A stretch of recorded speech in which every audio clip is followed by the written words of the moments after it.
Hello, Deb Rink, the whole drink. So I have been asked several times lately what led me into life coaching, which is what I do now, and what have I done before with careers. So that's what I'm going to talk about today. This story is actually quite long because I have a variety of things to fit into this that brought me into life coaching. Not only the jobs that I've had, but some of my hobbies too. And it all started for me being an overachiever in high school. I was, straight A's 4.0 in high school. Did so many different activities and sports, involved in a lot of stuff. And when I went to college straight out of high school, I got a bachelor's in chemistry. I used that degree in research to start off with, in 3 ways. Research to start off with. And then I went into medical testing, testing the samples that get sent out. And then I ended that chemistry career in vitamins and minerals and became somewhat of a go-to expert in that field. I gained an opportunity to go back to school, and I went back to school for a master's degree in athletic training. Go figure.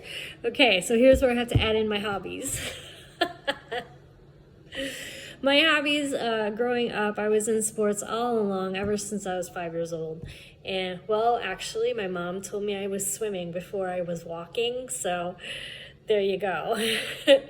My very first job in life, in high school, I was a lifeguard. I've been active my whole life. And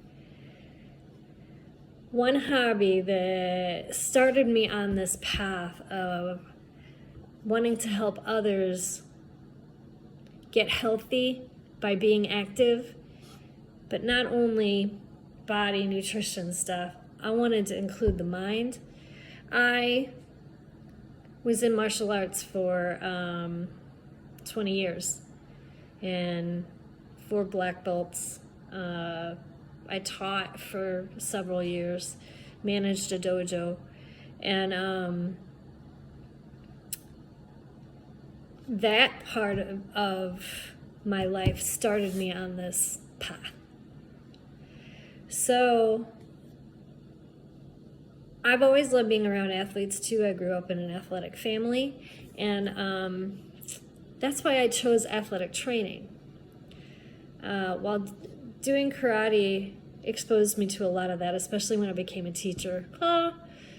That was my happiest at a job I have ever been until right now. Chemistry did not give me that kind of satisfaction. I didn't see the direct impact I had on people in chemistry. But teaching karate or doing what I do now with life coaching and something else, I see a direct impact immediately.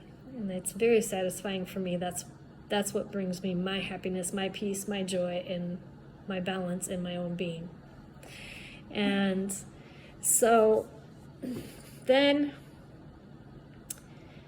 in athletic training, back to that, I would spend a lot of time with the athletes before practices, of course, before games, of course, and after. So before practices, I'm an excellent cheerleader. I encourage, I'm an eternal optimist. It's going to go great. Everything's going to be wonderful. You're going to do fine. Visualize that going good. Visualize that doing exactly what you want it to do. I'm also an excellent listener. So after practice, they just love to talk about what happened or the game, what happened during the game, what happened good and bad. And I would just listen. No feedback then. And that was my way into life coaching. I started athletic training in about 2012. 2012, I started athletic training, and that was when I started my master's degree, and immediately fell in love with being around the athletes and doing what I did with that side of athletic training. It's the sports psychology side of it, and was natural, loved it. Athletes loved me, and then helping with the physical part of it. From karate, I already knew the human body well and how it moved. But then I learned, the whole anatomy and the physiology behind the human body. And so I was also natural at taking care of their ailments, their injuries, pretty quickly. And I became addicted to helping others.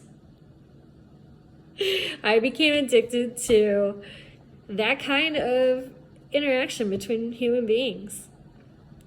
So, when COVID happened and there was shutdowns everywhere, I decided to make the change in my life and not take a real job in athletic training, but to do my own thing. I did get certified in life coaching through Jay Shetty Certification School. I'll tell you that story and why I chose him in another video.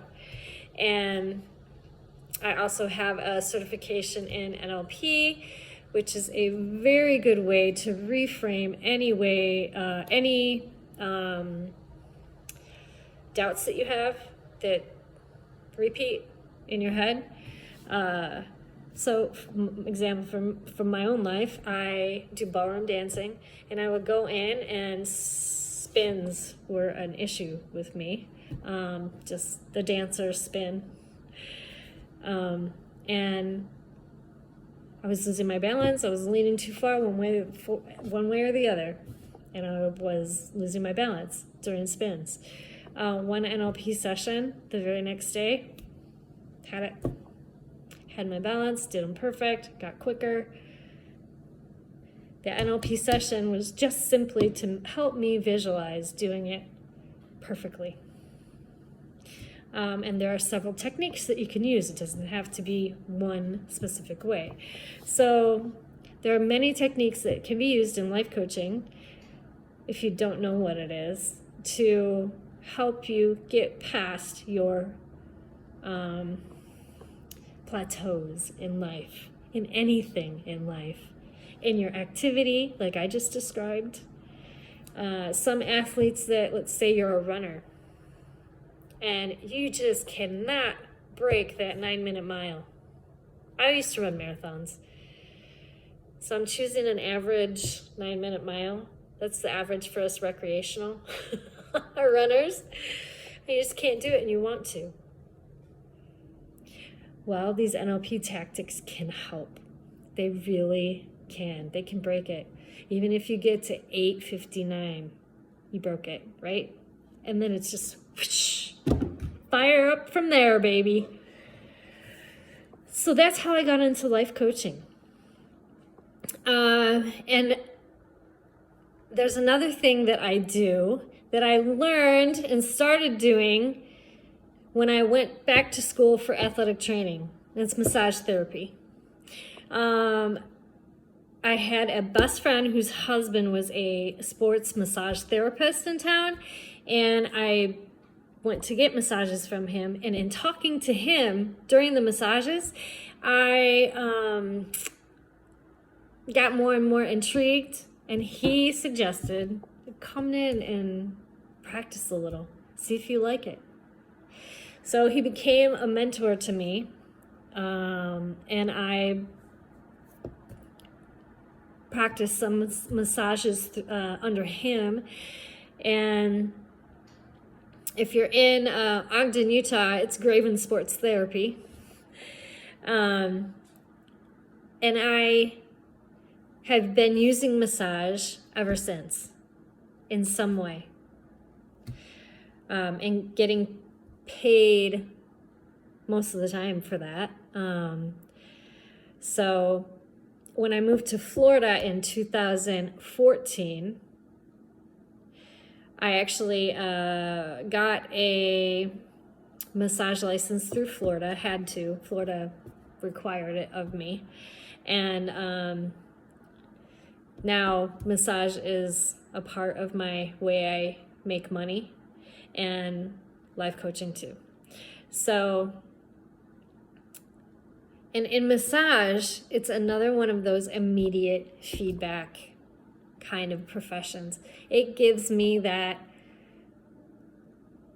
notification right away that I helped someone before they even walk out the door.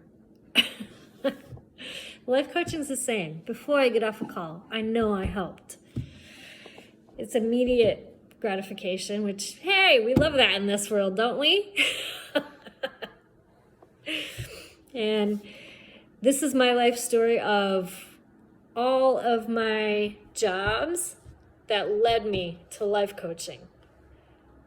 Those all had a direct impact on me getting into life coaching. So some other hobbies and some other part-time jobs in my past, but I don't consider them when I think of how I got into life coaching. So now you know the story of why I am here as a life coach in this world today. And it's I believe it's my purpose to help people. I've always been in certain situations where people just start talking to me and telling me things and saying things like, this happens multiple times throughout my life, my whole life. I've never told anyone that before. Wow, you're the first person I've ever said that out loud to. You're so easy to talk to. Anyway, this is why I stay in life coaching. I stay in massage also for the people I help. Helping young people that are going through growth spurts, trying to deal with the pain of growing, physical pain of growing, which causes mental pain of growing. And because I'm a life coach, I can easily talk to people on the massage table too, and it's wonderful to combine the two. I love doing that. Anyway, enough about my life and how I got into life coaching. You'll hear some individual stories along the way. I'll go into more detail on each one later on. But if you have any questions about my career journey, then just ask me. Ask me right here. I know you can ask me on YouTube, and you can also find me on Facebook and Instagram and LinkedIn. So until we meet again, I hope you have a wonderful, wonderful week. And ciao for now. It's Deb Rink signing off as the whole drink.